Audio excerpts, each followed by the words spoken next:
حدیث پاک میں آتا ہے جناب محمد رسول اللہ صلی اللہ علیہ وسلم نے ارشاد فرمایا اگر کوئی لڑکی کنواری مر جاتی ہے, ابھی شادی نہیں ہوئی, تو اس کی موت مقدر تھی, دانے پانی میں اس کا نام ختم ہو گیا, اب اس نے خودکشی نہیں کی اور اس نے موت کو دستک نہیں دی اور موت کے دروازے کو بلایا نہیں تھا, اگر اس کا انتقال ہو گیا تو حدیث میں آتا ہے بیچاری شادی کی لذتوں کو اس نے پایا نہیں. شادی شدہ زندگی کے بعد جو کیفیات ایک عورت کو ملتی ہیں, شادی شدہ زندگی میں جو مزے ملا کرتے ہیں, اس عورت نے پایا نہیں. چلو یہ مر گئی, حدیث پاک میں آتا ہے کہ قیامت کے دن اللہ تبارک تعالی شہیدوں میں اس کو اٹھائیں گے, شہید کا مقام اللہ تبارک تعالی اس کو مرحمت فرمائیں گے. اچھا چلو صاحب, شادی شدہ ہو گئی, اب شادی شدہ ہو گئی تو ایک ایک چیز پر, غیر شادی شدہ کنواری مر گئی تو قیامت کے دن اللہ تعالیٰ شہیدوں میں اٹھائیں گے. شادی شدہ ہوئی, کنواری حالت میں نماز پڑھا کرتی تھی, ایک نماز کا ایک ثواب, لیکن شادی شدہ عورت نماز پڑھے, اللہ تبارک تعالیٰ ایک نماز کا 21 نمازوں کا ثواب مرحمت فرمائیں گے. اس لیے اللہ تعالیٰ نے کہا یہاں بچے نے پیشاب کر دیا, پاخانہ کر دیا, بچے کو اسکول جانا ہے, اس کا بستہ تیار کرو, یونیفارم تیار کرو, گھر کی صفائی کرو, مرد کے لیے ناشتہ تیار کرو اور پھر نماز بھی پڑھو. تجھے دوہری ذمہ داری آ گئی. اگر کنواری نماز پڑھے تو 1 درجہ اور شادی شدہ نماز پڑھے, حدیث پاک بتاتی ہے کہ 21 نمازوں کا ثواب اللہ تبارک تعالی مرحمت فرمائیں گے. اچھا تھا شادی اس نے کی اور کوئی رنڈوا اور کوئی جورو کا غلام یا کوئی دولت کا پجاری جو ہے اپنے سسرال میں گھر نہیں بنایا, گھر جوئی نہیں بنایا, الگ سے اپنی بیوی کو پالا, پرورش کیا اور اس کی دیکھ بھال کیا. ظاہر سی بات ہے کہ عورت اپنی ماں کو دیکھنے جائے گی, عورت اپنے باپ کو کی زیارت کے لیے جائے گی, اور شریعت نے حق دیا ہے کہ مرد نہ روکے 1 مہینے میں 15 دن میں 1 مرتبہ کہ وہ اپنی ماں باپ کی زیارت کرے. حق ہے. کوئی عورت دنیا کی ایسی نہیں جو نہ کہتی ہو نہ جی میں ماں کا منہ نہیں دیکھوں گی, باپ سے نہیں ملوں گی, اپنے جو ہے میکے نہیں جاؤں گی. بلکہ کئی شادی شدہ عورتیں شادی ہونے کے باوجود بھی پو حصہ مرد کے لیے لگا ہوئی رہتی ہیں اور پونا حصہ ماں باپ کے ہی لیے. یہ غلط ہے.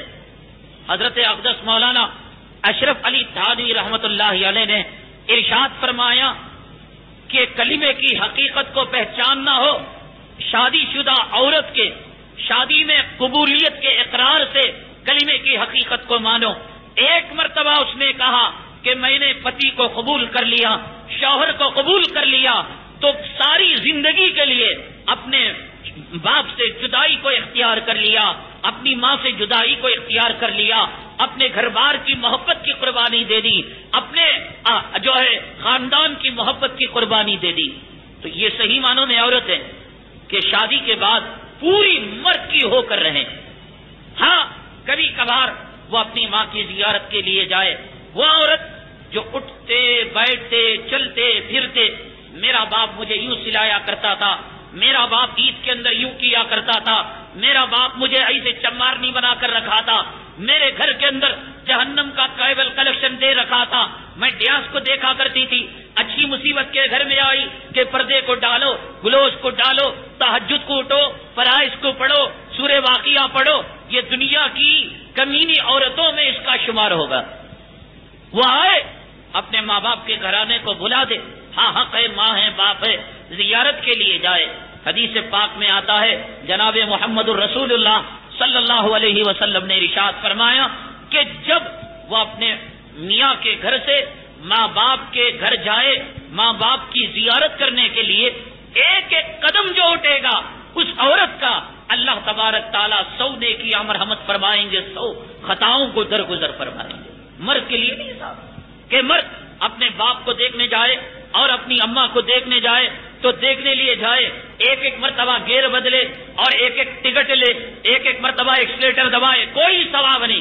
لیکن عورت کو کہا گیا ایک ایک قدم پر اللہ تعالیٰ 100 اس کی جو ہے خطاؤں کو معاف فرمائیں گے، اللہ تبارک تعالیٰ 100 نیکیاں مرحمت فرمائیں گے. اور جب پہنچ گئی اپنے میکے، اپنی ماں کو دیکھا، اپنے باپ کو دیکھا.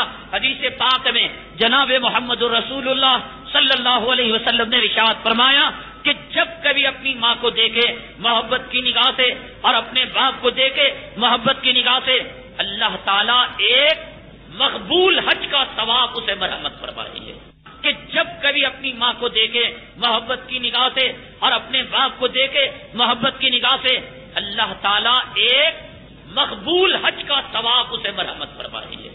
صحابی نے عرض کیا یا رسول اللہ صلی اللہ علیہ وسلم، دن میں 100 مرتبہ اپنی ماں کو دیکھے، اپنے باپ کو دیکھے. اللہ کے حبیب پاک آقا دو عالم جناب محمد رسول اللہ صلی اللہ علیہ وسلم نے ارشاد فرمایا اللہ کے خزانے میں کوئی کمی نہیں، اللہ تبارک تعالیٰ 100 مرتبہ بھی حج کا ثواب اسے مرحمت فرمائے. یہ ثواب مرد کے لیے کہا ہے. ہاں، عورت حاملہ ہو گئی، عورت حمل سے ہو گئی، میاں کے گھر حدیث پاک میں آتا ہے لو میری بندی حمل سے ہو گئی اور ضعیف ہے، سن پہ نازک ہے، کمزور ہے، جتنی مرتبہ کراہے ولادت تک، بچے کی پیدائش تک آہ کرے، اوہ کرے، اللہ کرے، سبحان اللہ کرے. اللہ تعالیٰ فرماتے ہیں فرشتوں اس کی ایک آہ پر بھی ایک مرتبہ سبحان اللہ کہنے کا ثواب لکھو. جبکہ حدیث میں آتا ہے کہ مرد اگر مصیبت میں آئے، مرد کا جو ہے خزانہ لٹ گیا، گھر میں چوری ہو گئی، دکان جل گیا، کارخانہ جل گیا، واویلا مچا رہا ہے، ماتم کر رہا ہے، آہ زاری کر رہا ہے اور غلط قسم کے الفاظ نکال رہا ہے، کوئی ثواب نہیں، بلکہ الٹا ببال اللہ کو کیوں نہیں یاد کرتا، انا للہ و انا الیہ راجعون کیوں نہیں پڑھتا. لیکن عورت کے لیے حمل جب تک قرار پایا اور جب تک وہ جو ہے اس کی ڈلیوری نہیں ہوگی، کہا گیا ایک آہ پر اور ایک درد پر اللہ تبارک تعالیٰ سبحان اللہ کا ثواب مرحمت فرمائے گی. اور یہاں پر بچی پیدا ہوئی یا بچہ پیدا ہوا، حدیث میں آتا ہے اللہ تعالیٰ ارشاد فرماتے ہیں فرشتوں جاؤ خوشخبری سنا دو. اس نے حمل کو جنا ہے، کہو یہ بچہ جیسے ماں کے پیٹ سے گناہوں سے پاک و صاف ہو کر آیا، خوشخبری سنا دو کہ یہ عورت اگلی زندگی